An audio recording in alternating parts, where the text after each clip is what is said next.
The central character in today's case is Xiaomei, born in 1973 in a well-off family in Hubei province, China. She is the fourth daughter in the family with three older sisters. Not long after, the Xu family welcomed a fifth daughter. Her father is a railway officer at the Cat Chow Ba Group, a man capable at work, but his ideology is still heavily influenced by backward feudal concepts, especially a clear bias towards sons. Therefore, the fact that the family had another daughter made him extremely disappointed and frustrated. When the baby was only 1 month old, the father heartlessly gave the child to someone else to raise. This cruel act was like a knife stabbing straight into the wife's heart, causing the marriage to fall into deep crisis and then break up not long after. Since then, Xiaomei has lived with her father. In 1988, Xiaomei passed the entrance exam to the Academy of Water Resources and Hydropower. Not only did she have a family background that was far better than her peers, Xiaomei was also the embodiment of the other people's child of her dreams. Outstanding talent, brilliant academic achievements, and a charming beauty that attracted all eyes. After graduating, she went to work at a kindergarten under the Cat Chow Ba Group. With her charming beauty and outstanding talent, Xiaomei quickly became the dream girl that many young men longed to pursue. However, her heart had long been devoted to a handsome and stylish man who made her heart flutter. At the end of 1994, when she was only 21 years old, Xiaomei held her lover's hand and walked down the aisle.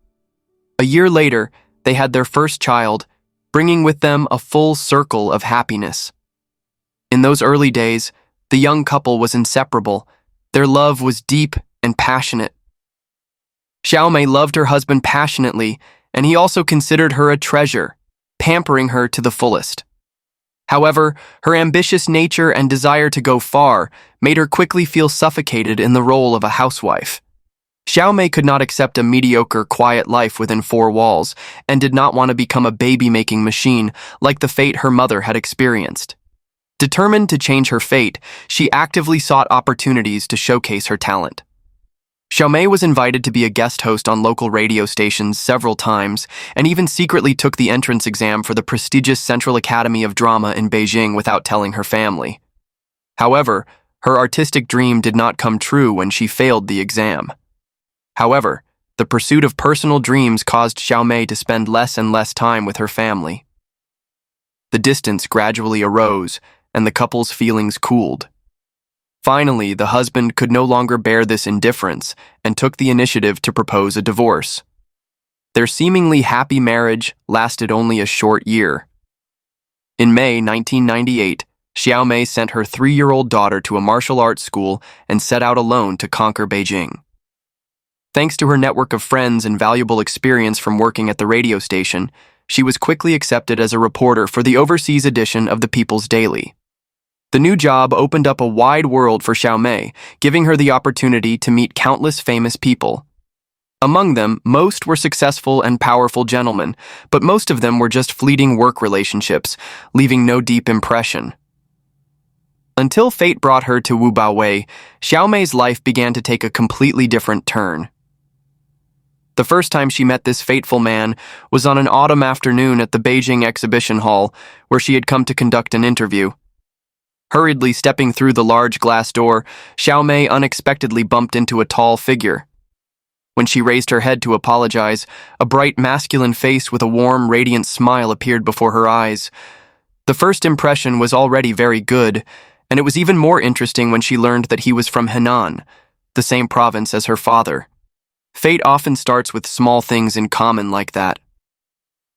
After just a few minutes of chatting, they both felt like they had known each other for a long time. The two exchanged contact information and kept in touch outside of work hours. In Xiaomei's eyes, although Baowei was just a common laborer without a high degree or significant assets, he had the things she desired. A tall figure of 1.83 meters, masculine strength, and the youthful enthusiasm that many mature men had lost.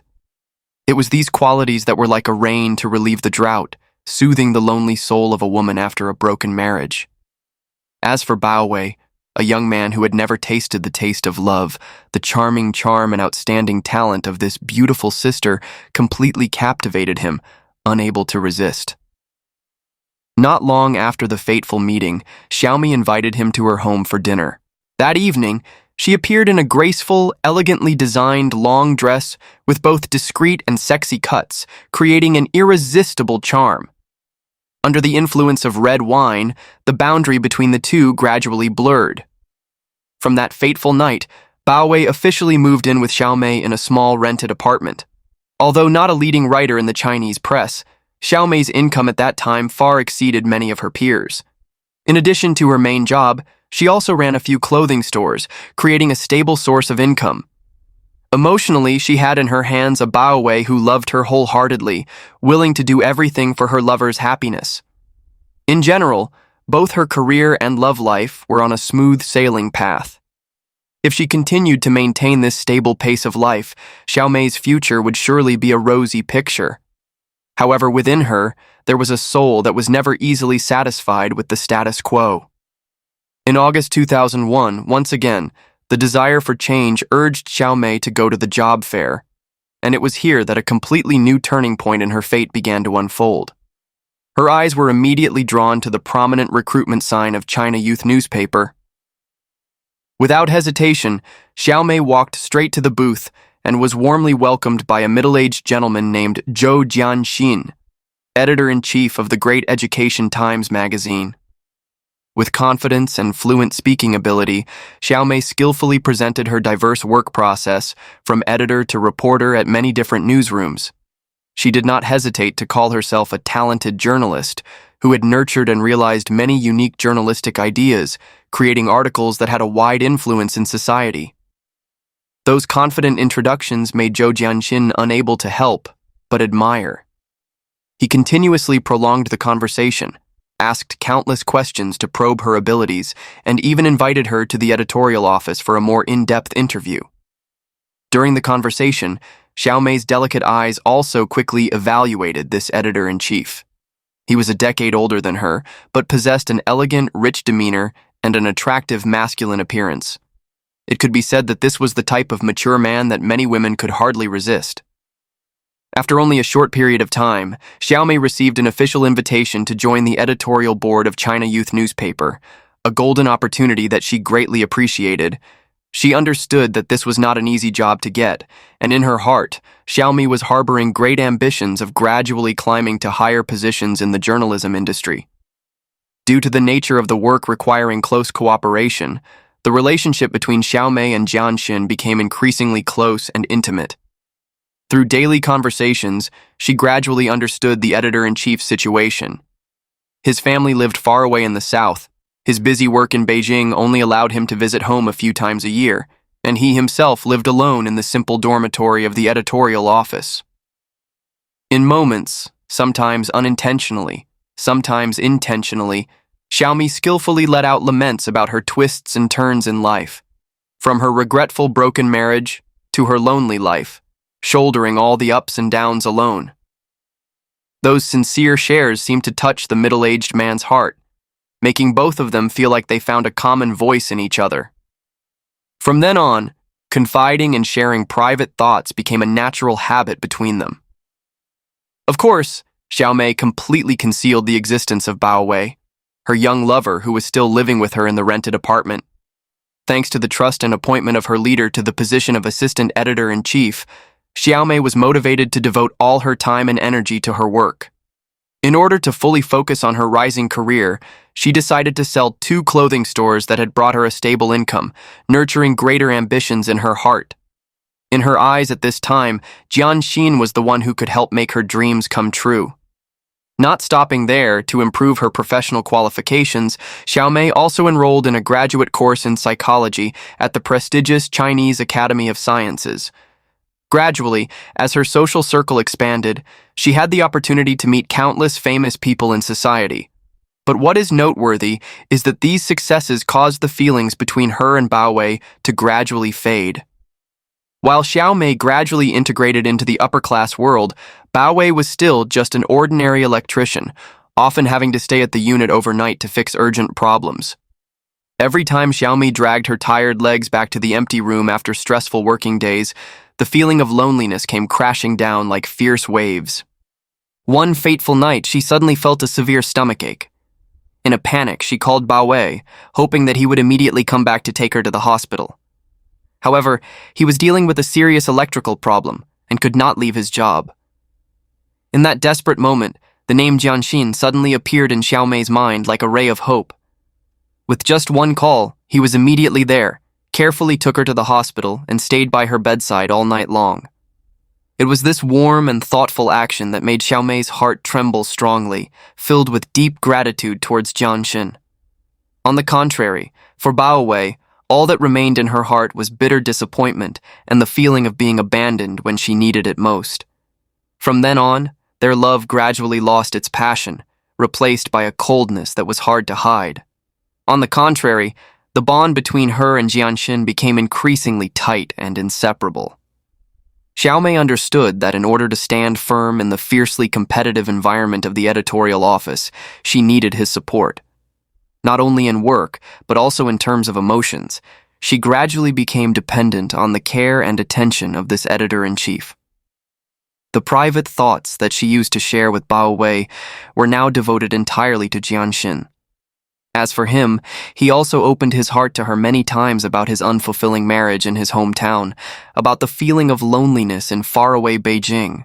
On the night of November 26, 2001, after a stressful day of overtime at the newsroom, Jianxin suggested that Xiaomei go down to the restaurant below the newspaper for a late-night meal.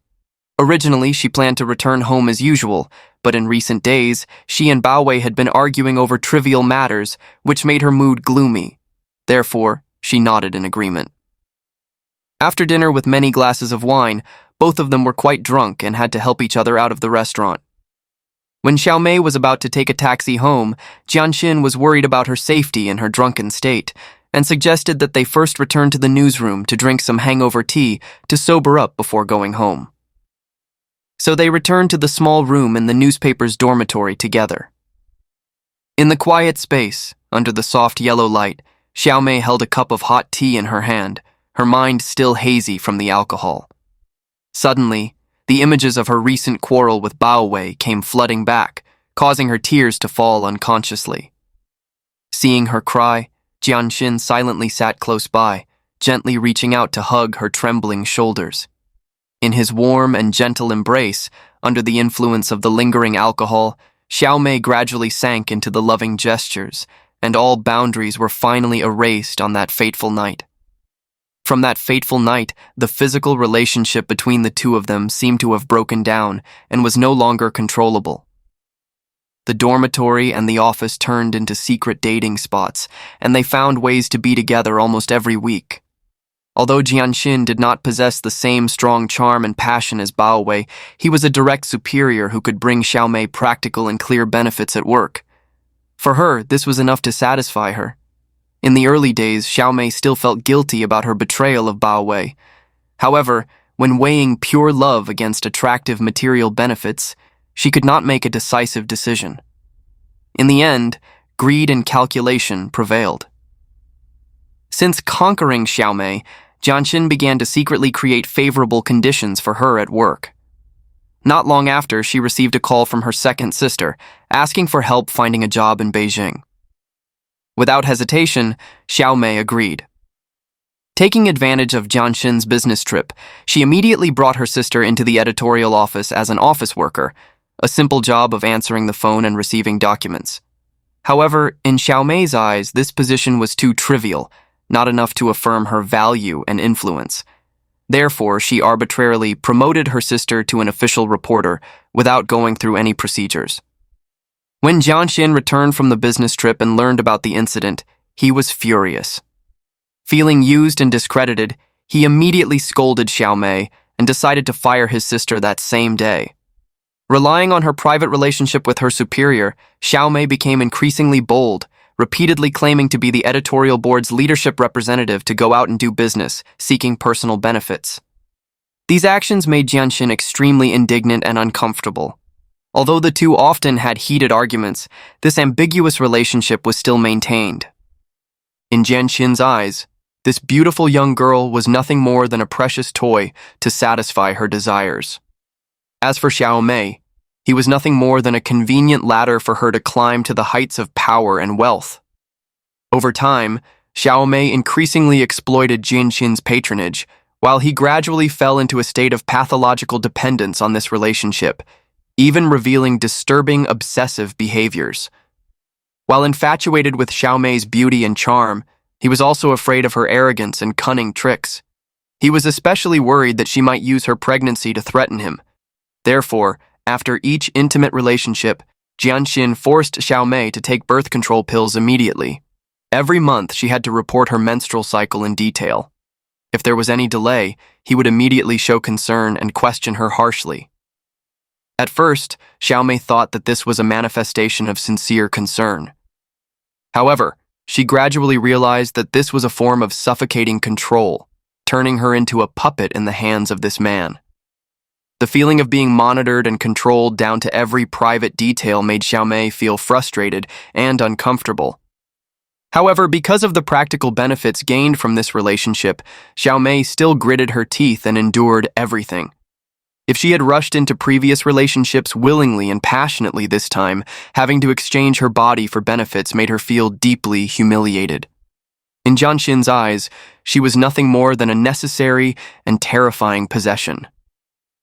For a proud and self-respecting woman like Xiaomei, this was no different from an unbearable humiliation. As time passed, she began to feel depressed and longed to escape this burdensome life of a lover. Especially when Bao Wei was by her side, who had lived with her for 4 years, their feelings had developed to the point where they could seriously discuss marriage.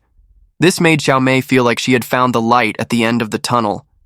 From then on, Xiaomei began to put more effort into her relationship with Bao Wei. The two of them made plans for the future. They would get married, then bring their daughter from the countryside to Beijing so that the family of 3 could live happily together. Many times, Xiaomei made up her mind to completely end the toxic relationship with Jianxin. As for Jianxin, he gradually felt tired because Xiaomei often took advantage of his indulgence to do things that went beyond the limits. Therefore, he also began to show a colder attitude. For a while, both of them tried to keep their distance. In Xiaomei's eyes, Bao Wei was a straightforward man, daring to think, dare to do, and live with integrity, bringing her strong, passionate emotions. However, when she was involved in 2 relationships at the same time, she could not avoid making mistakes. One time, while she was clinging to Bao Wei, Jianxin's phone suddenly called. Xiaomei deliberately refused, but after many consecutive calls, she finally picked up the phone. Immediately, Jianxin became angry and shouted loudly on the phone. Hearing the strange man's voice, Bao Wei immediately became suspicious and asked for an explanation. In the confusion, Xiaomei burst into tears, blaming her superior, claiming that she was being harassed and taken advantage of by him.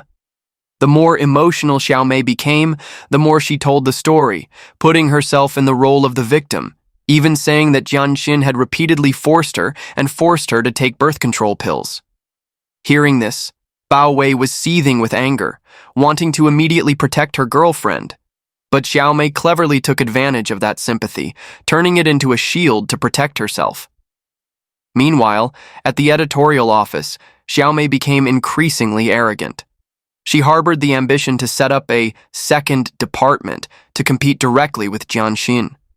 Not only that, she even posted a recruitment ad and discussed it with the sales director, but was flatly rejected. Instead of backing down, Xiaomei took a bigger risk. She printed new business cards, forged the leader's signature, and boldly wrote down the title Editor-in-Chief for herself. When the matter was exposed, Jianxin was furious and called Xiaomei to the office, demanding that she immediately take back all the business cards that had been distributed. However, not only did Xiaomei not pay attention, she also argued fiercely, causing such a ruckus that the police had to intervene. In her anger and resentment, she spread the news everywhere that Jianxin had raped her, causing his reputation to be severely damaged. Faced with the escalating conflict, the newspaper's leadership was forced to make a decisive decision: fire Xiaomei to avoid affecting the entire operation. On December 26, 2001, the business director met privately, trying to calm her down while also hinting that she should proactively submit her resignation. Those words were like a bolt from the blue, leaving Xiaomei stunned. After 4 years of struggling in Beijing, she had traded her body for the position of assistant editor-in-chief. But now, Jianxin turned her back, coldly pushing her out of the game. In Xiaomei's heart, hatred surged, turning into a firm belief that everything was just a prearranged trick. In an effort to hold on, Xiaomei repeatedly called the sales manager, begging for a chance, but all fell into silence. Calling Jianxin was even more hopeless. He bluntly cut off contact. Just when Jianxin thought he had finally escaped the bondage, he did not know that Xiaomei had been secretly following his every move. One night, in the quiet office, the two met again. The tense discussion quickly turned into a fierce argument.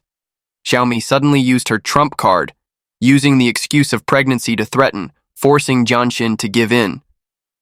Faced with this threat, Jianxin was both indignant and full of hatred. What humiliated him the most was that the woman who had once been under his control now blatantly turned around to oppress him, making him passive. But thinking about the possibility that Xiaomei was really pregnant, Jianxin couldn't help but shiver, because once the matter was exposed, the consequences would be irreversible. In the end, he had to soften his tone and use sweet words to ease the situation. However, Xiaomei knew very well that just stopping at threats was not enough. If she wanted Jianxin to pay, she needed to strike first to let him truly experience the pain. After that meeting, she quietly bought a cleaver. Baowei saw his girlfriend bring the knife home and was surprised to ask, only to find out that everything involved Jianxin. In tears, Xiaomei lamented that it was Jianxin who had taken advantage of her, and now he wanted to cruelly kick her out of the editorial office, so she just wanted to stab her once to vent her anger. Baowei panicked and quickly advised, "You are a woman, how could you do such a crazy thing? Let me find some people to discipline him, don't be foolish." But anger clouded her reason. Xiaomei didn't listen. Fearing that she would cause trouble, Baowei kept her at home. The two of them stuck together for 2 days, sometimes arguing fiercely, sometimes getting along in the heat of love. However, on January 9th, 2002, Xiaomei found an excuse to escape her lover's care and took the initiative to contact Jianxin. She used the pregnancy in her belly as a threat, forcing him to keep her position at the editorial office. Jianxin, wanting to verify the truth, agreed to meet and brought a pregnancy test kit. That night, he showed up and offered to test on the spot, but Xiaomei tried to avoid it, saying she would take it home to test. The two had a conflict after their exchange of words, and they both took a taxi along Chang'an Road, heading west to the Linhai Hotel. There, Xiaomei used fake documents borrowed from someone else to book a room in advance, preparing for the confrontation she had carefully planned. In the stuffy hotel room, the two continued to argue about the pregnancy. Jianxin was angry and wanted to leave, but Xiaomei grabbed his hand tightly, pulling him back. At this moment, Jianxin sighed and resolutely said goodbye. Unexpectedly, Xiaomei suddenly became gentle, her voice gentle. "I understand you. You are in a good position. I also do not want to affect your future. If we make a big deal out of it, we will both lose everything." Those words were like a sedative, touching Jianxin's uneasy heart. He believed that from now on, he could escape the trouble. They agreed to be just friends, and before ending it, Xiaomei suggested being intimate one last time. Jianxin hesitated for a moment, then nodded. After the lovemaking, Xiaomei tossed and turned, her eyes wide open in the darkness. A series of humiliating memories, the resentment that had been suppressed for years, surged up, making her suffocate. In that chaos, Xiaomei quietly reached into her bag and pulled out the prepared cleaver. When Jianxin just stepped out of the bathroom, still covered in steam, before he could realize the danger, Xiaomei rushed forward like a cornered wild animal. The knife swung up, the steel flashed, then stabbed into his face, neck, and chest. One cut, then another. More than 60 consecutive stabs fell with a heart-wrenching cry. "Why do you have to force me? Why do you want to hurt me?" Only when her whole body was limp did Xiaomei let go of the knife. She walked into the bathroom, washing away the blood on her body as if to wash away all the sins she had just committed. But immediately after, she coldly searched Jianxin's body, took away all her personal documents, bank cards, and phones, and then planned to dispose of them. Everything she did now was not only for revenge, but also to cling to the illusion that she still held some power. When she returned, Xiaomei made up a fake story. She told Baowei that she had hired someone to beat Jianxin to vent her anger. Hearing this, Baowei thought it was just a normal beating, not too serious, so she didn't ask any more questions. 2 days later, Xiaomei hired someone to make a fake ID card in Jianxin's name and gave it to Baowei. He took the fake documents to the bank to report the card was lost and waited a week before withdrawing all the money in his account. To further cover up her tracks, Xiaomei cleverly created a fake scenario. She made up a route to Japan, making the police believe that she had left Beijing. In Xiaomei's mind, everything was perfectly arranged. She just needed to wait for the day she got the money and she could disappear without a trace. She believed that this tight plan would help her escape. But all of Xiaomei's calculations quickly collapsed. On the afternoon of January 10th, 2002, at around 4 o'clock, the housekeeping staff of Linhai Hotel, when opening the door of room 314, were shocked to discover a naked man lying motionless on the floor, surrounded by a pool of dried blood. The body was immediately identified. It was Zhou Jianxin, editor-in-chief of China Youth newspaper. And the last person to enter the hotel with him was none other than Xiaomei. The police immediately opened an investigation. In the office, they discovered a series of messages left on the pager, deliberately creating evidence that Xiaomei had left Beijing. But when they checked closely at the airport, the authorities confirmed that she had never left the country. The false clues were gradually exposed, and the spearhead of the investigation quickly headed straight to the residence of Baowei, Xiaomei's current lover. On the afternoon of January 16th, around 2 o'clock, at Baowei's apartment, Xiaomei was still calmly nibbling on melon seeds, as if nothing had happened. Suddenly, the door opened. Several policemen walked in, their cold, powerful gazes sweeping straight at her. Xiaomei paused for a moment, then without a word of justification, quietly reached out her hands. The cold iron handcuffs not only locked her hands, but also imprisoned a life that was once expected to be beautiful. Love is inherently a beautiful thing, but when it is tainted with scheming and selfishness, it will turn into a tragedy. With the crime of intentional murder, Xiaomei was sentenced to death. On the way to the execution ground, she burst into tears, her voice choked as she called out the name of her family, missing her little daughter. But when asked about the barbaric crime she committed, Xiaomei coldly uttered words like a knife cutting through the air. "I hate him, I killed him, I have no regrets." That sentence was repeated over and over again, as if she wanted to carve into the sky and earth a resentment that would never fade. And then, everything, dreams, unfinished ambitions, brilliant youth, along with hatred and burning love, finally disappeared with each sob, leaving behind a bloody tragedy. And that is today's case. Thank you for watching and see you again in the next videos.